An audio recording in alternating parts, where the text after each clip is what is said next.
Distribusi, sampling, rata-rata, dan proporsi. Ini materi yang sudah tidak terkait lagi dengan pengujian hipotesa ya, seperti yang lalu. Sekarang kita sudah mulai masuk ke distribusi sampling, yaitu memperkirakan probability atau probabilitas atau suatu kemungkinan akan suatu fenomena. Akan kita bahas lebih lanjut di video kali ini.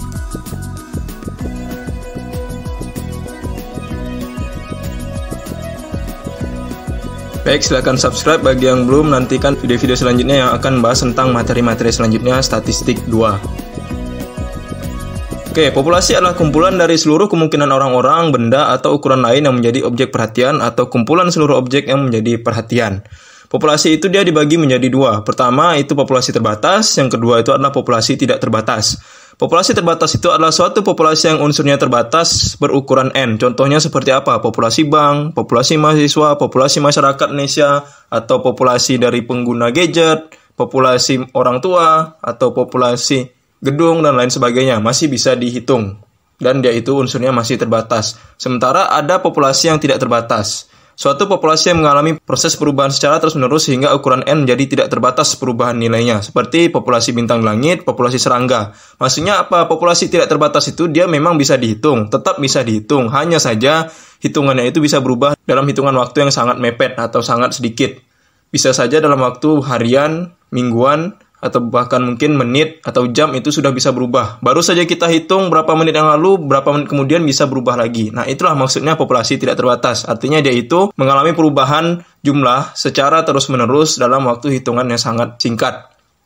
Beda dengan populasi terbatas. Seperti tadi, populasi gedung. Populasi gedung yaitu mungkin dalam 1 tahun itu hanya menambah 50 gedung. Tapi kalau misalnya populasi serangga, yaitu bukan dalam 1 tahun lagi, tapi dia itu dalam 1 jam. Dalam 1 jam itu bisa ratusan atau ribuan.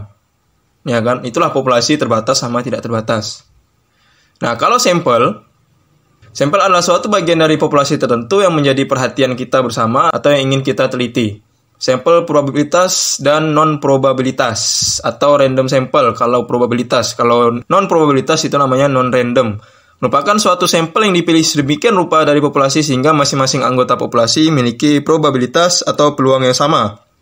Itu kalau misalnya yang sampel probabilitas. Tapi kalau non-probabilitas, dia itu tidak memiliki peluang yang sama. Artinya apa? Kalau sampel probabilitas itu satu orang bisa menjadi sampel untuk yang berikutnya. Tapi kalau sampel non-probabilitas, dia itu satu orang belum tentu akan menjadi sampel lagi untuk di pengujian berikutnya. Artinya apa? Kalau sampel probabilitas itu dia bisa menjadi lebih dari sekali menjadi sampel. Tapi kalau non-probabilitas, dia itu hanya sekali saja. Berikutnya dia tidak akan menjadi sampel lagi untuk pengujian berikutnya.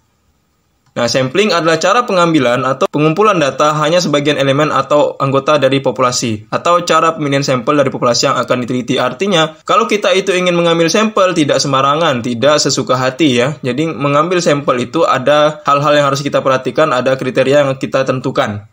Jadi, tidak bisa kita itu mengambil secara sembarangan begitu saja sampling ya. Sampling itu dia ada koridornya atau ada ketentuan yang harus kita tetapkan. Ini misalnya, alasan melakukan sampling adalah, kenapa kita itu melakukan sampling? Kita itu perlu melakukan sampling disebabkan biaya. Kalau kita itu mengumpulkan sampling ratusan ribu, jutaan, bahkan miliaran, itu sudah pasti biayanya sangat tidak sedikit. Sudah bisa dipastikan. Karena kadang-kadang sampel itu oke, mungkin dalam jumlah ribuan itu masih sedikit. Tapi bagaimana kalau misalnya jumlahnya jutaan sampai miliaran? Nah, udah pasti itu mempertimbangkan biaya juga kan. Maka dari itu, sampling diperlukan karena faktor biaya. Kedua, ketelitian.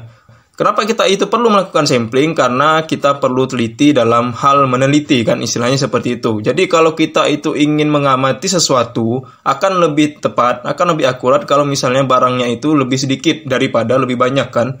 Pasti kalau kita meneliti 10, jauh lebih akurat daripada kalau kita meneliti 100. 100 itu kebanyakan. Bisa saja ada yang salah.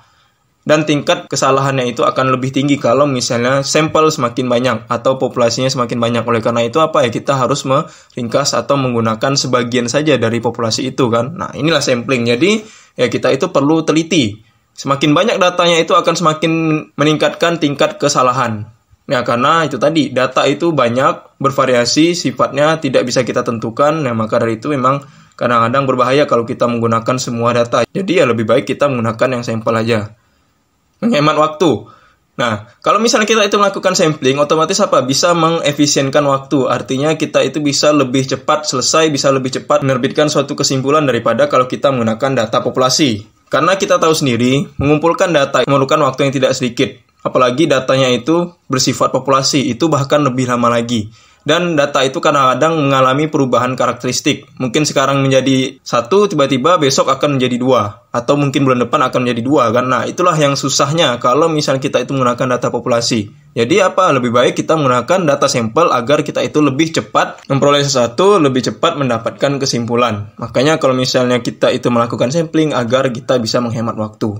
Kemudian sifat dari objek yang diteliti ya, ini juga sifat atau karakteristiknya. Kalau karakteristiknya itu termasuk sering berubah, itu wajib kita itu menggunakan sampel. Nggak bisa kita itu menggunakan populasi, karena itu tadi, sifat atau karakteristik dari objek itu dia cepat berubah. Jadi kalau kita menunggu waktu yang lama, otomatis nanti akan berubah lagi. Kalau sudah berubah lagi, bisa-bisa hasil penelitian kita akan menjadi tidak tepat. Nah, itulah berbahayanya kalau misalnya sifat dari objek itu cepat berubah. Seperti apa? Selera pasar, atau misalnya jumlah populasi penduduk, dan lain sebagainya. Nah, ini metode sampling, ada teknik sampling dengan pengembalian dan teknik sampling tanpa pengembalian. Metode sampling di mana setiap anggota dari suatu populasi dapat dipilih lebih dari satu kali. Itu kalau yang dengan pengembalian. Kalau tanpa pengembalian berarti dia tidak dapat dipilih lebih dari satu kali. Ini bisa dibilang mirip-mirip dengan yang sebelumnya ya.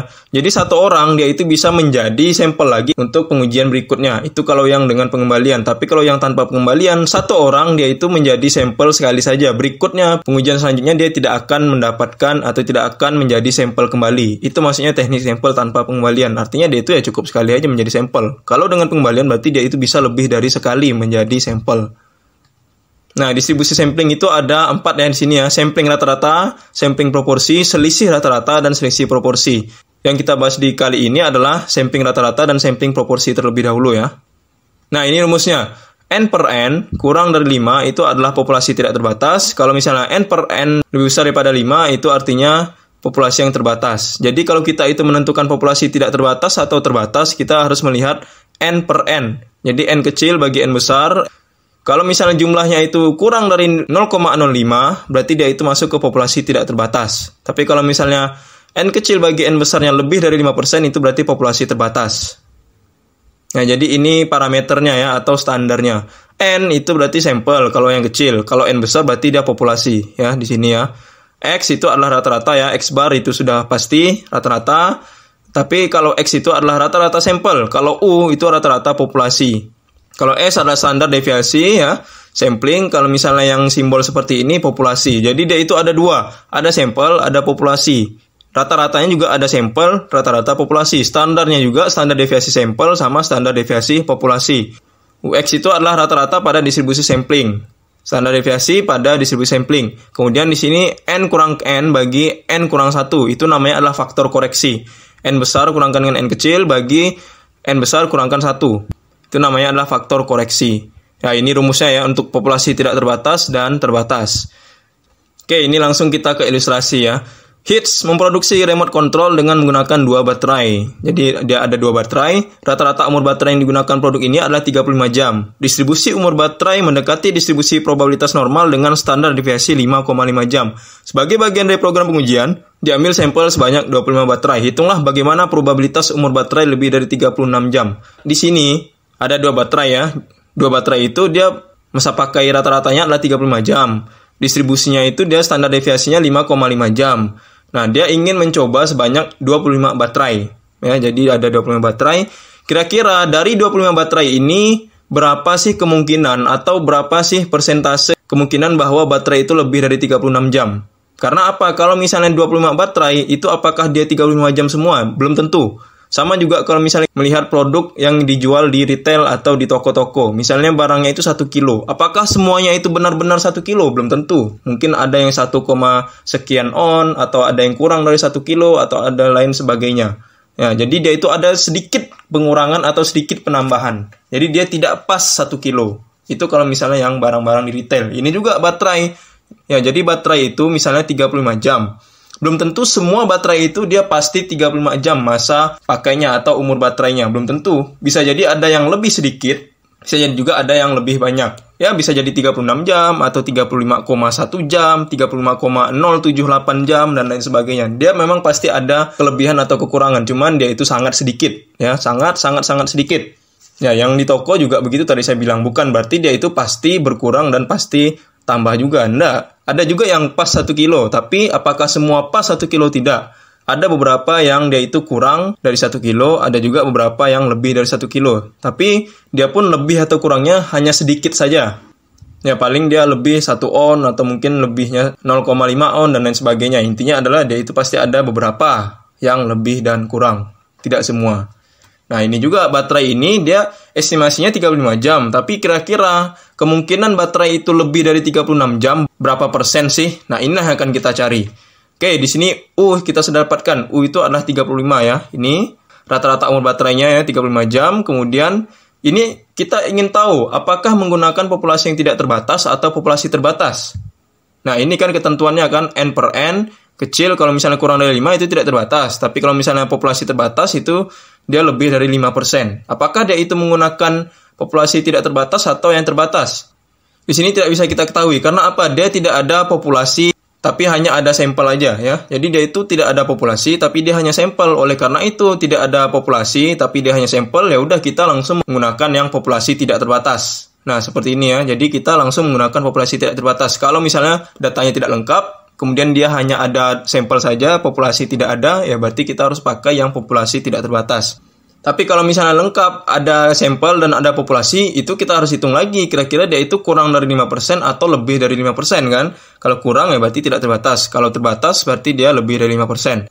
Di sini tidak ada populasi, ya udah asumsikan kita menggunakan populasi tidak terbatas. Sehingga rumus yang kita pakai adalah rumus yang ini dan ini ya. Berarti kita harus cari yang standar deviasi bagi akar N dulu, baru yang X bar kurangkan dengan UX bagi standar deviasi X bar. Nah, di sini rumusnya standar deviasi bagi akar N ya. Standar deviasinya adalah 50,5 jam ya. Ini 5,5. Kemudian bagi dengan akar 25. N-nya itu adalah 25 baterai kan. Berarti bagi akar 25. Akar 25 itu adalah 5. 5,5 bagi 5 hasilnya adalah 1,1. Itu standar deviasi untuk yang X. Kemudian cari yang Z-nya. X kurangkan dengan UX bagi standar deviasi X. Nah, 36 itu adalah apa? Probabilitas atau persentase umur baterai tersebut lebih dari 36 jam. 36 itu adalah jam yang mungkin saja lebih dari 35 ya. Jadi 36 itu adalah 36 jam yang kemungkinan saja dia itu lebih dari 35 tadi. Oke, jadi 36 di sini langsung ya dikurangkan dengan 35. 35 itu adalah masa pakai rata-rata dari jam itu kan, yang 35 ini ya. Langsung aja dikurangkan 1 ya, 36 kurang 35, 1 hasilnya. Kemudian 1,1 tinggal pakai yang ada di atas ini. Standar deviasi X itu untuk menggunakan yang di rumus Z ini, 1,1 ya. Jadi 1 bagi 1,1 hasilnya adalah 0,91. Nah, di sini lihat Z tabel yang two tail. Jadi, memang tidak menggunakan pengambilan keputusan, tapi kita itu tetap harus melihat tabel yang Z lagi. Oke, jadi caranya adalah kita harus melihat Z tabel yang two tail. Kenapa kita harus menggunakan Z tabel two tail? Karena di sini dia tidak ada keterangan lebih besar atau lebih kecil kan. Yang ingin diketahui hanyalah kemungkinan baterai tersebut lebih dari 36 jam. Jadi yang dihitung adalah probabilitasnya, bukan dia itu apakah lebih besar atau lebih kecil, bukan. Ini yang dihitung adalah kemungkinannya. Kalau lebih dari 36 jam itu bagaimana? Oke ya, jadi di sini kita harus cari 0,91. Lihat di tabel Z two tail. Nah, cara bacanya di sini juga harus seperti tabel T ya. Jadi, bacanya itu adalah sebelah kiri baru yang atas. Bukan yang dalam, kemudian kiri dan atas, bukan. Tapi dia itu harus kiri atas baru dalamnya. Jadi, 0,91 kita cari di Z tabel yang two tail. Nah, ini Z tabel yang two tail. 0,9 di sini, kemudian 1. Berarti 0,3186. Nah, inilah dapat nilainya. Langsung, seperti biasa, kalau kita menghitung Z tabel two tail itu adalah 0,5 dikurangkan dengan alfa bagi 2 kan. Itu kalau misalnya yang pengambilan keputusan atau pengambilan hipotesis. Nah, kalau ini dia beda. Jadi, tidak ada menggunakan 0,5 dikurangkan dengan alfanya. Tapi langsung aja, di sini 0,5. 0,5 dikurangkan dengan 0,3186 yang barusan kita cari di sini. Nah, di sini juga tidak ada keterangan bahwa ada signifikan atau ada taraf nyatanya. Atau ada probabilitasnya. Tidak ada. Jadi langsung aja di sini 0,5 dikurangkan dengan 0,3186. Hasilnya adalah 0,1814 dikalikan 100% hasilnya adalah 18,14%. Nah, di sini kesimpulan yang akan kita peroleh, ini bukan pengambilan kesimpulan ya, tapi di sini hanya menyimpulkan saja. Beda ya kalau misalnya mengambil kesimpulan atau menyimpulkan saja. Nah, di sini kesimpulannya, dari 25 baterai tersebut, probabilitas umur baterai lebih dari 36 jam adalah 18,14%. Ya, jadi dari 25 baterai itu, persentase kemungkinan bahwa baterai itu lebih dari 36 jam sebesar 18,14%. Jadi persentase baterai tersebut memiliki usia 36 jam itu hanya 18% saja. Sangat kecil ya, jadi 18,14% aja, di bawah 50% masih. Artinya apa? 25 baterai itu dia memang ada yang berusia 36 jam, tapi kemungkinannya hanya 18% aja. Sisanya itu berarti dia 35 jam semua. Nah, seperti itu ya. Nah, ini distribusi sampling proporsi. Ini juga hampir sama, populasi tidak terbatas dan terbatas, tapi di sini Anda menggunakan faktor koreksi. Pi 1 kurang Pi bagi N. Ini juga Pi 1 kurang Pi bagi N, tapi dia di sini ada faktor koreksi. Kalau populasi terbatas, dia ada menggunakan faktor koreksi. Tapi kalau tidak terbatas, dia tidak menggunakan faktor koreksi. Faktor koreksi itu sama ya. N besar dikurangkan dengan N kecil bagi N besar kurangkan dengan 1. N itu adalah populasi, N-nya adalah sampel, terus juga X per N itu proporsinya, P-nya adalah proporsi populasi, ini juga hampir sama ya. Jadi ada yang populasi, ada yang sampel. Nah, jika nilai Pi dari populasi tidak diketahui, dalam hal ini Pi dianggap sama dengan 0,5 yaitu nilai Pi. Hal ini Pi dianggap sama dengan 0,5 yaitu nilai Pi 1 kurang Pi yang maksimum. Itu kalau misalnya proporsinya itu tidak diketahui ya, atau populasinya tidak diketahui Pi-nya. Nah, ini langsung ilustrasinya. Sebuah toko kelontong Aniki telah menemukan bahwa pembelian dilakukan oleh 20% dari pelanggan yang masuki tokonya. Suatu pagi terdapat sampel acak 180 orang masuki toko. Berapa probabilitas pelanggan yang beli kurang dari 15%? Nah, di sini kalimatnya ada berlapis ya, karena proporsinya itu ada 2. 180 orang yang masuki ke toko, terus dia itu mengetahui bahwa ya sekitar 20% orang yang benar-benar beli dari tempat dia. Nah, kira-kira pelanggan yang beli kurang dari 15% berapa persen sih? Nah, kan. Jadi dia itu ingin menanyakan persen untuk mendapatkan persen. Jadi dia itu menanyakan persen dengan menggunakan persentase yang ada. Seperti itulah ya. Jadi dia itu kira-kira berapa sih kemungkinan pelanggan yang beli kalau misalnya kurang dari 15%? Berapa persen? Nah, seperti itu kalimatnya. Nanti pelan-pelan coba dipahami lah ya. Oke, kemudian di sini N-nya ada 180 ya, seperti yang sudah kita ketahui. N-nya, Pi-nya itu adalah 20%. Yang di sini ya, 20% atau 0,2. Langsung aja kita masukkan, kira-kira akan menggunakan rumus yang tidak terbatas atau terbatas. Ini juga hampir sama. Dia tidak ada populasinya, dia hanya ada yang sampel saja. Kan, sampel acak 180. Berarti dia tidak ada populasinya di sini ya.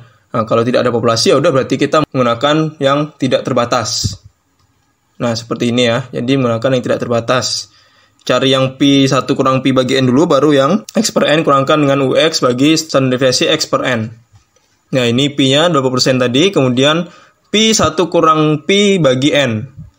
Pi-nya adalah 0,2 ya di sini. 1 kurangkan dengan 0,2 itu hasilnya adalah 0,8. Kemudian N-nya adalah 180 ya. 0,2 kalikan dengan 0,8 hasilnya adalah 0,16.